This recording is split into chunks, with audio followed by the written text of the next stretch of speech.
And welcome back to Ladies Can We Talk. So happy you've tuned in.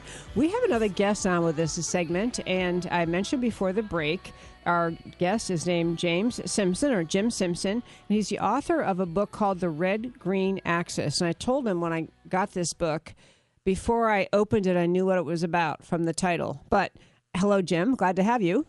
Hey, Debbie. Good to be on with you again. Appreciate that so much.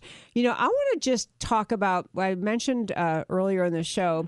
A lot of Americans are aware that we are bringing many, President Obama is urging America to accept many, many refugees who are coming out of the crisis caused by ISIS in Syria. And so many, many Muslim refugees coming to America. And those numbers are large, and everyone is debating how many they really intend to bring and how many have been brought. But I love that you wrote in this book about just prior to any of the activity with ISIS, before this whole issue, America has been involved in bringing refugees to America under numerous different programs. And Yep. I think people don't know about it. And so I want to have you, if you could, just give a brief overview of the different refugee programs that America has and why they got put in place.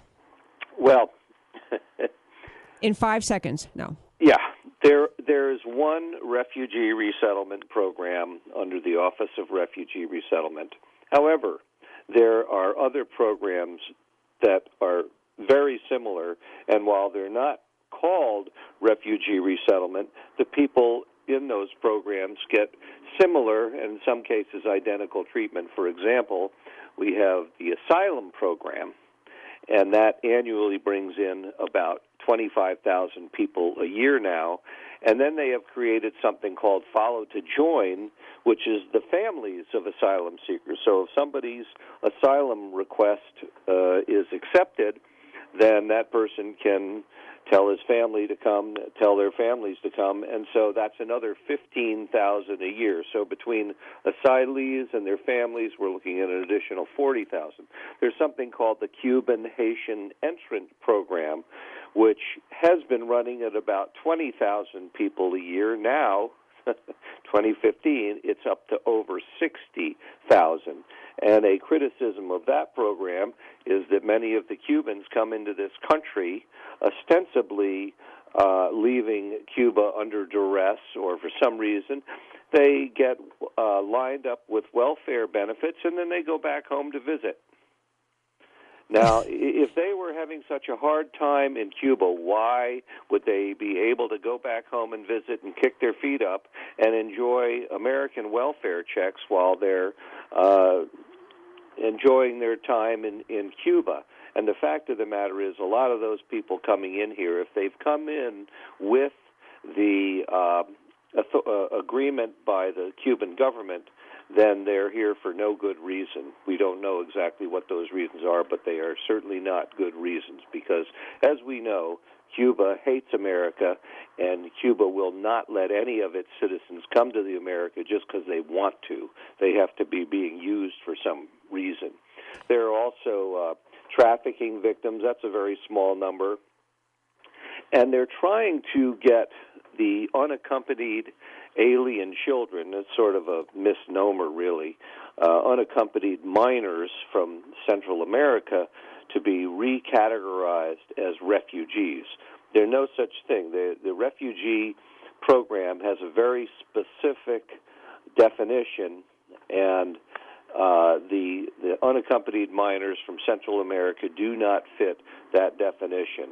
They are fleeing perhaps a situation in their home country that, you know, it may be, they may be in poverty, there may be poor economic conditions, but they are not refugees under any circumstances, and furthermore, they're not unaccompanied.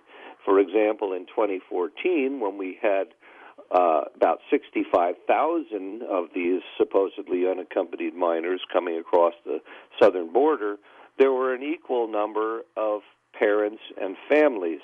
So they all came together, and they may not have all been related to one another, but to say that they were unaccompanied is really misleading at best. Yep. And we're really talking about 130,000, and that was in 2014. In 2016, they say now that it's going to be even a larger number.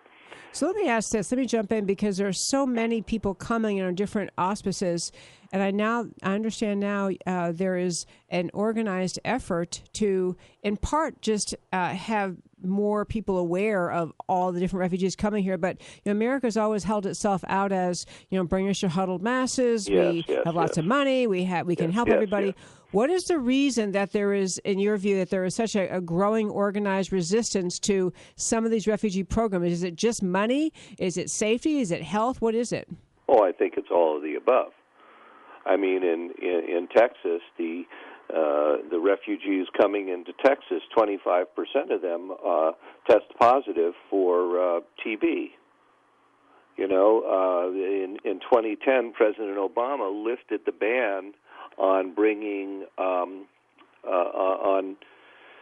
refugees with HIV coming into the United States. So now we have 37,000 HIV-positive refugees in the United States, and the conservative estimate is the lifetime cost of taking care of those people is $17.6 billion.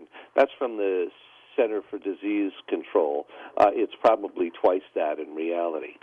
And in addition to the health things, it's so hard in the show. I mention every week, I whine every week that we only have 2 hours once a week, and you, Jim, you and I could talk for 2 hours just on the subject. But I want to jump to something. There is a list of organizations, and the acronym to refer to them is VOLAGs. They are the organizations that are charitable, allegedly, but they are part of the effort in settling refugees here, and they are financially incentivized by our government. They are paid essentially to take refugees and get them settled, and the specific in various parts of the country. But the specific thought I had is that I wanted to ask your reaction to is this. So we have refugees, many from Islamic majority countries, Muslim refugees coming to America, and the VOLAGs are going to try to, out of their own convenience, settle them near each other, settle them in places because it's easier for the VOLAG to say, let's put all this big group in this place. Right. So doesn't that help, but doesn't that cause America to start to have the problem like we saw in Paris and other places where we have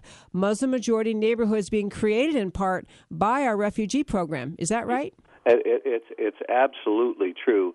The voluntary agencies, as they have been misnamed, they're government contractors, and even though some of them have religion in their names, like Church World Service or Hebrew Immigrant Aid Society or even the U.S. Conference of Catholic Bishops, make, on average, over $5,000 a head to resettle refugees. And what they're tasked to do is put them in a community. They seek, at first, communities with some kind of tie, either through relatives to the refugees or people with, same or similar languages, same religion. And so once a refugee community has been established, they will just keep on pouring more and more and more and more into that community, and they could care less if the community drowns in the problems associated with refugees being there for, increasing numbers being there for decades. For example, in Manchester, New Hampshire, where the Central High School, they speak 82 different languages, and because of that language barrier, Manchester schools get the lowest rating in the state because, of course, the ratings tests are all in English, and people speaking 82 different languages can't pass the test. So, I mean, it's things like that. In Amarillo, Texas, where they have 36, they have 911 calls being answered in 36 different languages. These are problems that are overwhelming different small communities, and they put them in there. Their job is to put them in there, set them up there, get them working, get them with welfare benefits, set them up for welfare benefits, help them fill out the forms, work with them for about 2 or 3 months, make sure that they have a place to live, make sure they're getting food through food stamps usually, and welfare, cash welfare payments, refugee medical assistance or Medicaid. And once they've got them all set up, they just leave. So they wash their hands of it after a couple of months, and those refugees are left on their own. And the community is left to deal with whatever they have to deal with regarding that refugee. So yes, in many places, they are building Muslim-majority areas, and in places like Dearborn, Michigan, we do now have no-go zones, places where law enforcement just doesn't go, where they police themselves. And that will continue to grow, and it will grow in small communities and large communities wherever we are resettling large concentrations of Muslims. Jim Simpson, we're speaking with Jim Simpson, author of the Red Green Axis. Jim, where can people go online to learn more about this issue? Well, they need to get my book, the Red Green Axis, which is available on Amazon. They can go to the Center for Security Policy website, centerforsecuritypolicy.org. Thank you. I got to jump in. Thank you so very much, Jim Simpson. We appreciate you. Come back after our break, folks.